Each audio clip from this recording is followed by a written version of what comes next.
Hay mga kautik, og ni anasad ang taga-bukid. Pag humanog tanom og upo, aw niingon din akong papa nga tabangan doon ako sig tanom og talong. Aw don't worry pa, no problem. Ganahan kay ko anang magtanom. Kabalo ba jud ka nga pareha tag tripping, mahilig magtanom. Mauna akong gingon mga kautik nga kana akong papa perfectionist kaayo na. Di ba tan-awa, nagdalag sukdanan. Kay dili man gud na siya ganahan ana magkabansi-bansiwag ang iyang mga tanom.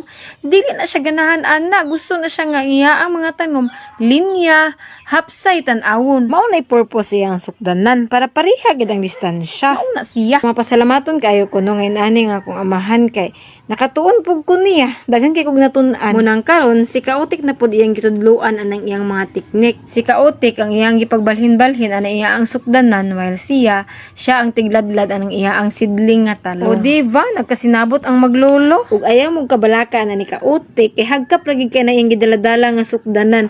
Kawayan ra na dira na makabinat sa iyang mga ugat. Nindot gid magtinabangan no kay dali ra gyud mahuman ang trabaho. Lain pug kaayog na kay kauban unya di katabangan.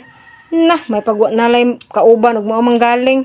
Abay ani among gitamnan is katong among talungan nga sige na namog kaharbisan. Dugay pa man ni mahumag pangunod. Bites kay ning talong kay 1 year gini siya mahumag pangunod. Naa nami nangunod na nga talong ug naa na sad may paaboton puhon nga mangunod na sad. Thank you Lord. Ug ugma mananom na sad talay na sad atong itanom. Another day, another tanom. Ana ra. Salamat sa pagtan-aw. See you on our next Ganap sa Bukid.